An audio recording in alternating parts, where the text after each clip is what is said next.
Welcome to Common Sense. I want to talk tonight about the proposed executive order and some of the legislation that's come out in the past day and a half about making it not be the case that if somebody is born in the United States that they're a United States citizen. This right, or whatever you want to call it, is coming from the 14th Amendment to the Constitution. And I think this is one of the most serious things that I have seen in the news lately. And that's saying a lot. There's a lot of stuff going on in the news. People are being shot, people are being killed, bomber was arrested. But this seems to me, out of all the topics, probably the one that we really need to address the most. If it's coming from the Constitution, most people are saying it needs to be done doing a constitutional amendment. And the president went online with Fox and said, no, I've been told I can do it with an executive order. Lindsey Graham has put out that he's going to sponsor legislation. There's two major problems with this. First of all, it should not be the case that a piece of the Constitution can be wiped out using either legislation or an executive order. And it's very important, even for people who may feel that immigration is super important issue and that people coming here having children on American soil, that we're rewarding them somehow if they're an illegal immigrant by making their child an American citizen, which I can totally understand. And I'm not saying that we shouldn't address that issue. If everybody or the overwhelming majority of Americans feel that we should address that issue, I'm totally in favor of that. Let's do that with a constitutional amendment, but let's not do that with an executive order or legislation. And the reason is this: if either of those things can wipe out even a little piece of the Constitution, it sets a very dangerous precedent. So let's say you're a conservative and you say, but this is a piece of the Constitution I really want to wipe out. Okay, so what happens if a Democratic president gets in and the Democrats say, well, there's a piece of the Constitution we want to wipe out.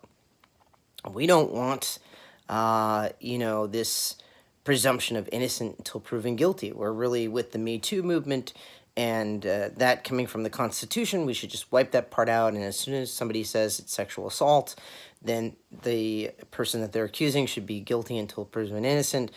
Nobody would like that. So it's not that maybe this piece of the Constitution deserves to be wiped out. That might be the case. But if we allow any of the branches of the government to override the Constitution, then our entire world is in jeopardy. All of our rights are in jeopardy. Freedom of speech, freedom of the press, any constitutional right can then be countermanded by whatever party is in power in politics. And I don't think any of us want that. I mean, the one thing I think everybody can agree on is right now, both sides really hate each other, right? Everybody's like, the left, and they say it the same way you would say Satan or evil or the devil. And then, on the Democratic side, they say Trump and Republicans, and they say it, as if they were uttering a curse word.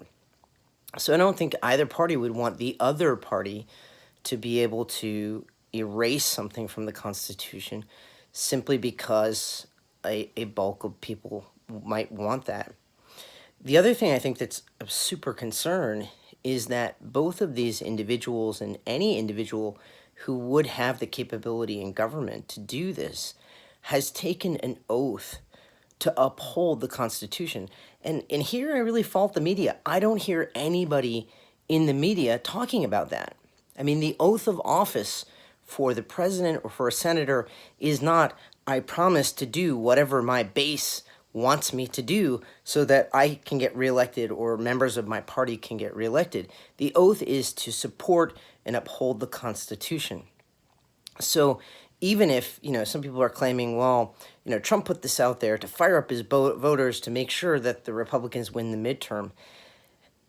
Even if that's the case, that's not good. We shouldn't be threatening the very structure of our society so that one party or the other can remain in power. You have an oath of office. That's really the only thing that these people promise when they take office. If they're not going to support that, then they need to not be in that office. I mean, it's very plain and simple. So it's possible that the president is getting bad advice from lawyers who don't know what they're talking about. In that case, we should all be calling for those people that are giving him that advice to be taken out of that office. They should not be lawyers. They should not be advising the president. They should just be gone. But we need the people that are in power to protect that Constitution, because it's from that Constitution that all of our rights flow. The right to unreasonable search and seizure, to be protected against that. The right to be treated as equal under the law. The right to free speech, freedom of the press. All of those, everything that we enjoy, everything that makes us Americans comes from the Constitution.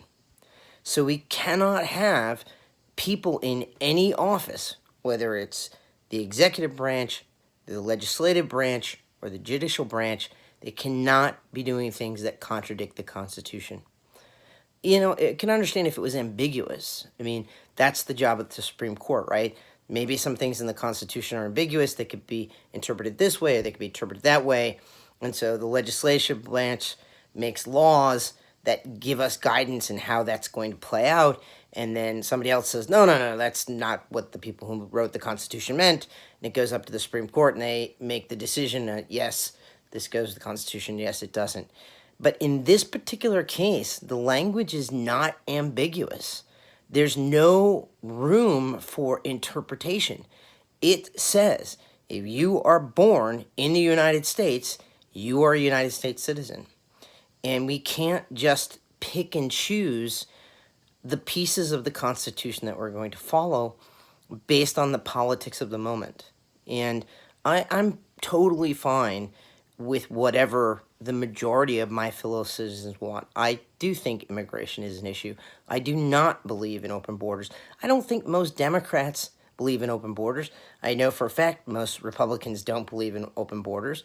Somebody criticized me recently on Facebook saying, well, it's, the caravan's going to get to the United States and there'll be babies crying and it'll be a Democratic rallying point. Well, Democrats were upset about separating children from parents and deporting the parents separate from the babies. I don't think there were any Democrats saying, we're really upset that you didn't just let them into the United States because they showed up at the border. Most Democrats, as far as I can see, are not saying that. So I don't think it's a partisan issue. And with the people claiming asylum that's coming from a 1951 treaty that was then amended in 1967 that says if somebody comes seeking asylum, we have to hear them out, and then we can make a decision, and we either give them asylum or we deport them. But it's not something where we're failing in the legislative branch to address. It's a treaty. So if we don't want to give asylum to people, we need to get out of that treaty. And maybe that's what we need to do. But I think no matter what party you're from, as an American citizen, we need to reach out to the people in our government and say, you took an oath of office to support the Constitution, and that's what you need to be doing. And if you're not doing that, you need to not be in office. And I'm not saying I want to impeach Trump. I'm just saying that that's the message that we, the American people, need to be sending. That's the standard, what they promised, what they put their hand on the Bible and swore to. That's what we need to be asking people to uphold. And if we're not doing that, we're putting all of our freedoms and our way of life in jeopardy. And that's why I feel so strongly about this. And I think, for me, this is common sense, that if you take an oath, you stick with that oath. And you can go and look up online the oaths that senators gives, the oaths that the president takes. They're very short and they're very clear. I promise to support and uphold the Constitution. 14th Amendment is in the Constitution. Anything that you put out that disagrees with that is a violation of an oath of office. and we shouldn't be allowing that from anybody, not because you don't like Trump, but because it's not acceptable from any president. If this were Obama doing it, we should be getting on Obama. If this was George Bush doing it, we should be all over George Bush. It wouldn't matter what president it is. None of them can be allowed to do this, because otherwise our entire country is in jeopardy. So I just wanted to bring that out to you guys, because I think it's something I'm not hearing about. And I hope everybody will, no matter what you feel about immigration, will think about the big picture, which is what is good for our country in the long run.